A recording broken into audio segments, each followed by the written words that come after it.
I had a half-inch hickory glue up. I buy at a hardware place that makes parts like this for cabinet makers, and this was a half-inch glue up of hickory.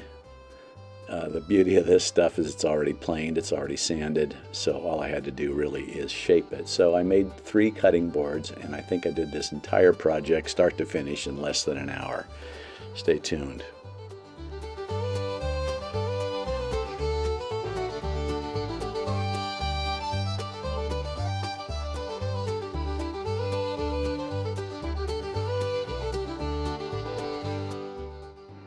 Started by taking this panel and ripping one edge to get a good square straight line in order to rip it a second time and have it be rectangular and with 90-degree corners. So I just did a quick rip.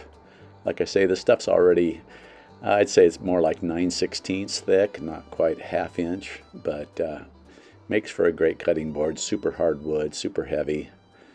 And so once I had ripped the width, I cut it down into lengths or widths, you could say, the boards to be equal sizes. And the reason I went for equal sizes is because the way I finished the 4 edges was using a chamfer instead of typically using a round over bit. I just thought I'd try it. I've got other cutting boards that are chamfered rather than rounded over, and they seem to look good. They're easy to pick up.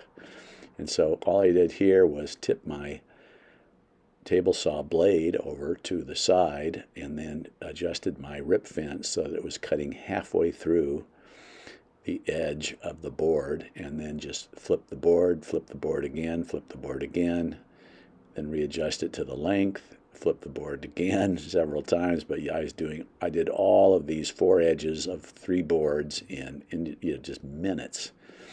And once I had done those long edges, I readjusted my fence, knocked out the short edges on the end grain with a sharp blade. These left no blade marks, and plus I sanded them, and so I actually smoothed these edges. They weren't really just a knife edge cut, but they were rounded over via the hand sander. So I just did that very quickly. Again, these boards were already sanded, already planed. They really just need a touch-up. I used 220 paper and sanded them the first time. And then I used this beeswax and mineral oil cutting board balm that I made. There's another video on that. Here it is. It's 1 part beeswax, 3 parts mineral oil. I rub that in good, thick, against the grain, with the grain. I just put a ton of it on, let it sit a while, and then buff it off. And once I'd done that and let that sit a while and felt the board, I thought, this could be a little bit smoother. So I went for a second application, and this time, instead of using a rag, on the second application, I used steel wool.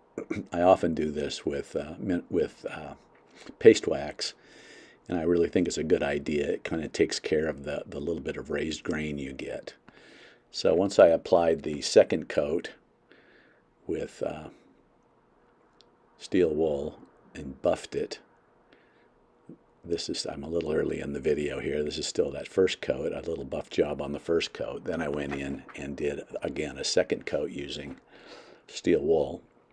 There's the steel wool. Again, just rub it in. I go with the grain when I do this, generally, because all you're trying to do, I think, is get rid of a little bit of the fuzz that is created, because the wetness of the mineral oil, I think, tends to raise the grain a little bit, like any kind of a first coat of a finish. And so this tends to give it more of a slick finish. And once I did that, I let that sit a while. I buffed it off, and you end up with a really nice cutting board surface. Food safe and good looking. And the hickory, again, there's such good color in the hickory, it really made for a nice looking board. So this is the stuff. I do have another video if you ever wanted to look at that, about how I made this beeswax and mineral oil finish. Then I thought, you know, I think these things need a finger hole. So I got my square. I was going to put about a 1-inch finger hole in the corner of each of these boards. So I just used my square to mark so that the finger hole was equidistant from both of the sides in the corner of these boards. So I just simply made a little X marks the spot in order to drill a pilot hole, so that again, I tend to do this when I'm going to use a Forstner bit and go all the way through a piece of wood. I drill a pilot hole. This is a super tiny bit. I think it's like a 1/16 of an inch bit.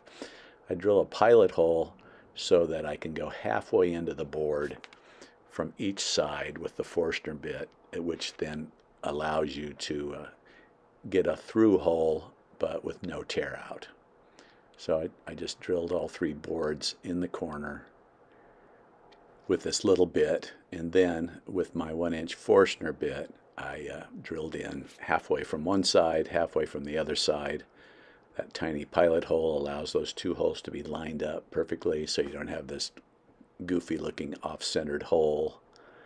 And once I did that, in order to smooth that hole, because it is a place where you're going to be putting your finger in order to pick the board up, I put a small 3/8 inch roundover bit in my router and just made a quick circle pass around each side of that hole. Once you do that, you end up with a really nice, smooth finger hole that is comfortable to put your finger in. And I just did that to both sides, and you have I think a very professional looking finger hole. And again, you can do the whole thing in just a few minutes. So I did that to all 3 boards, and then continued with my finishing until I had them all finished, both sides. Completely oiled up and looking great. And here they are together. You can see how good looking that hickory is. Super hard wood, makes for a great cutting board. It's only a 1/2 inch thick, but you know, it's not like you're chopping on it. You're just using a knife on it, or even just using it to lay out as a charcuterie board. So I don't think the thickness matters that much. These have a really good feel in your hand with that chamfered edge, and again, made them in minutes. Hope you've enjoyed this video. If so, please subscribe, and thank you for watching.